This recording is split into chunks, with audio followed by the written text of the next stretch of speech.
Hi everyone, it's Chloe from APapercraftMenagerie, and today I'm going to show you how to turn a wet white lid into a Gothic or Steampunk cover piece.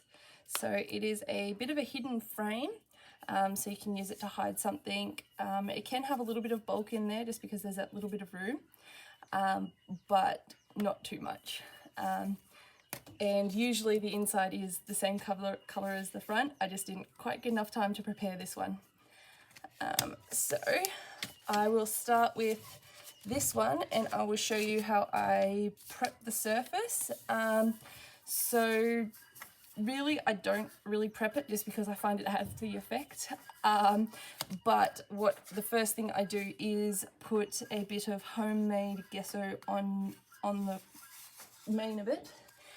And also on the inside, just to kind of get that uneven effect. So I make that by mixing baby powder.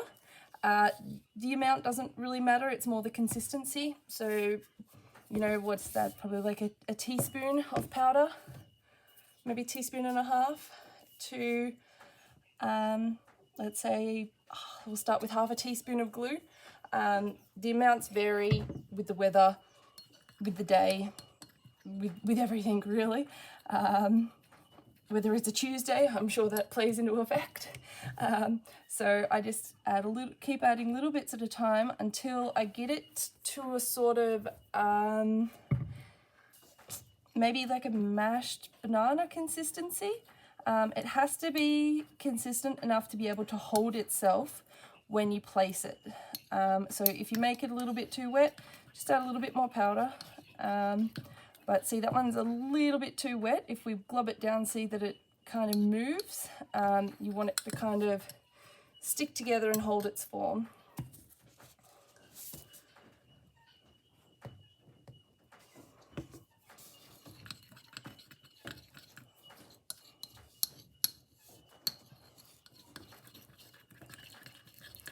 So this little bit should be enough for just one lid.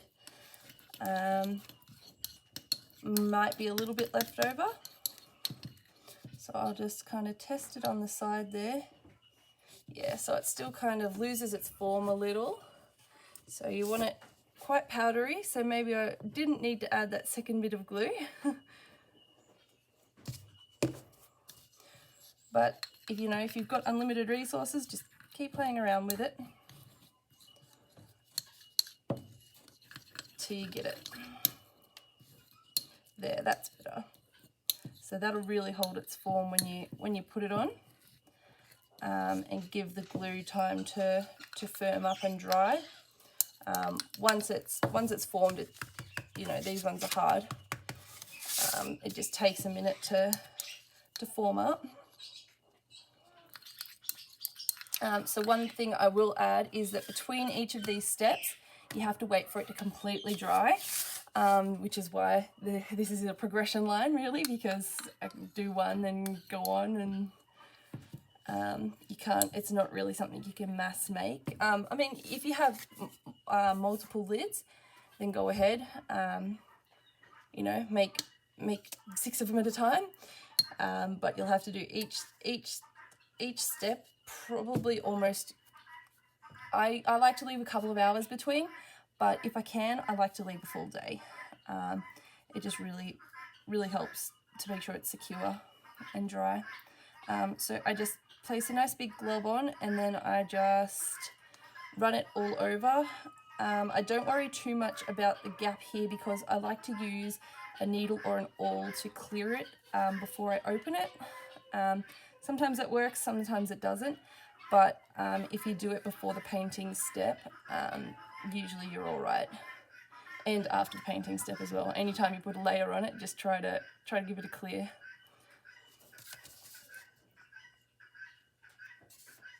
Might need a little bit more.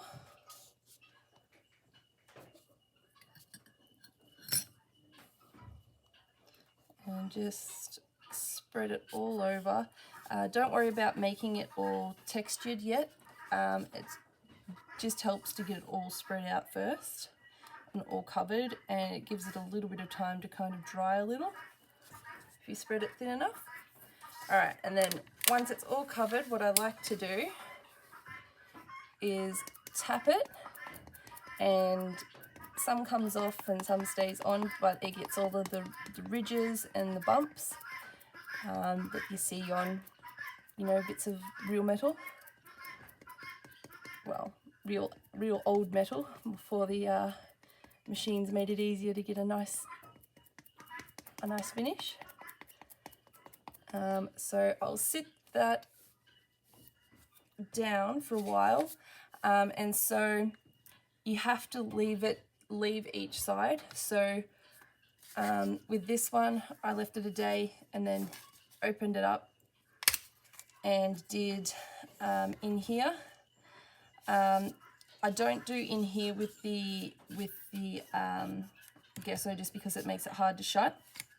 So we probably could do that, but the inside will take longer to dry because it won't have airflow. So just remember that when you're making it and waiting for it to dry.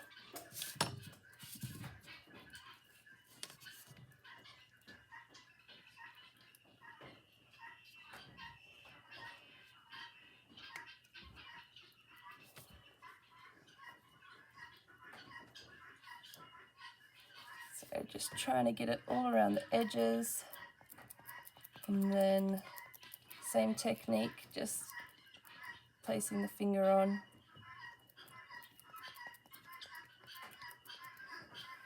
And then checking the front, because like I said, sometimes it kind of melts away a little, which if you're after a subtle effect will work great, but if you're after something with a bit more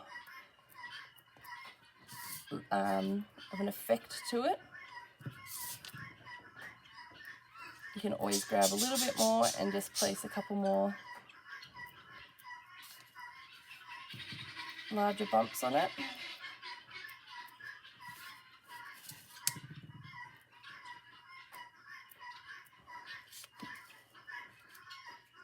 Alright, and so that one I would sit and let that dry for the next day. Maybe even you know, 2, whatever you have the time for, as long as it's dry before the next step. Before we start the next step, I will just suggest that you wash anything that you use to make the gesso. It can take a little bit of elbow grease to come off if you let it dry. So the next step would be, once your lid is dry, is to paint it. This one is the one that you have to do one side at a time, because you need to be able to paint in here as well, unless you want to leave it white, but that's usually what I do, is I paint this full inside, and it's a little hard to do with this side being wet. You do have to watch that. That's what I mean about it cracking. But I do find that the more you use it, the more flexible it becomes. You just have to be really careful the first couple of times you use it, and make sure that you glue that little piece back down with a little bit of glue.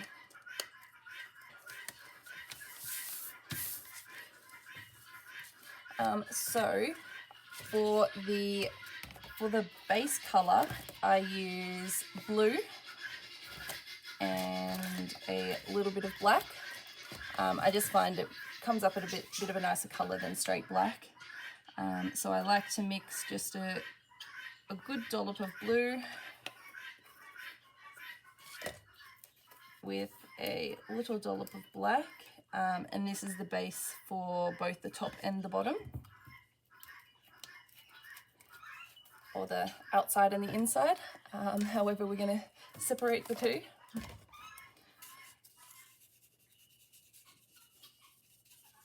Not quite enough black there.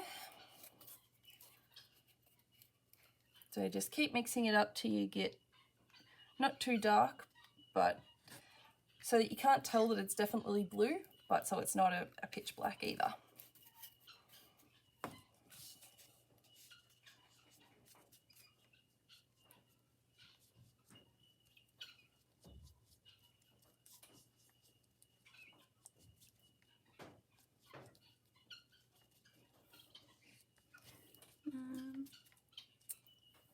I'll do a little more black, just a tiny drop.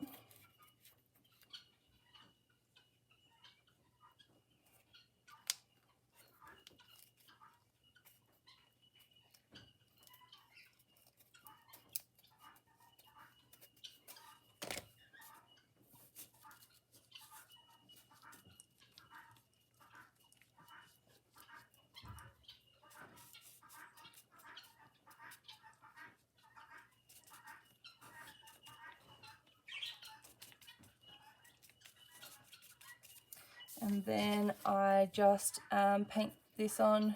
I don't do it thin, but I don't do it thick either. I just make sure that it's all covered,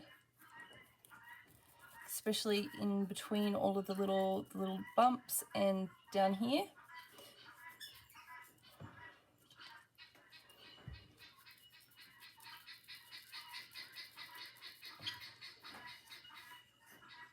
Now make sure to do the edges.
Okay, and so now that's all painted, I try to get where my fingers were, and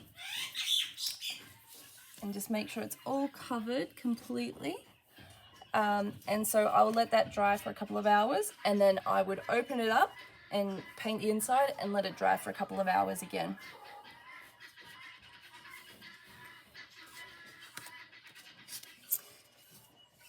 So once the black is completely dry, I then pull out some gold and some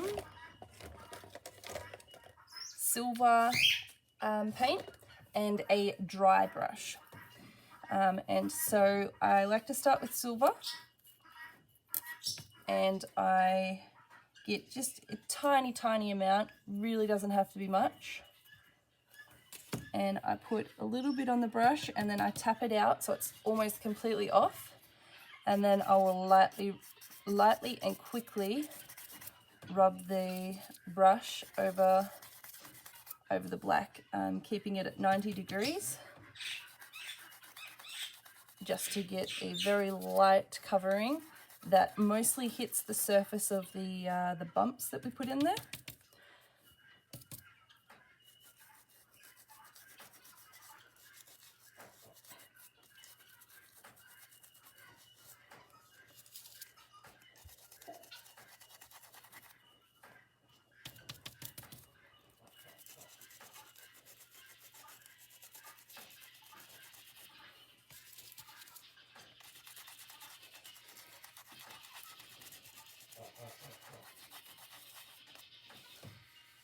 Alright, and once the silver's done, with the same brush, I just do the exact same thing with the gold.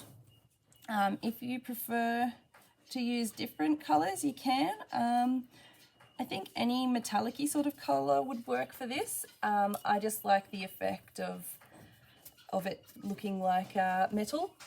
But, I mean, if you use any kind of metallic colour, it might look a bit metal.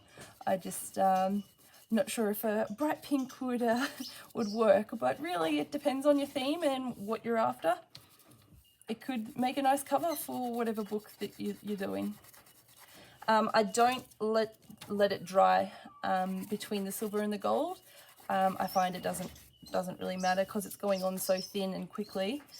A little bit of mixing doesn't affect it. So I'll just get out a little bit more gold.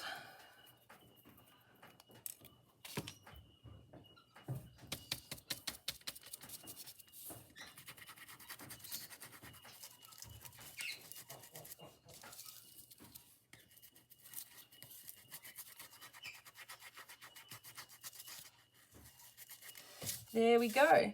And so you probably wouldn't need to let that dry before you did the inside, because we did such a thin layer.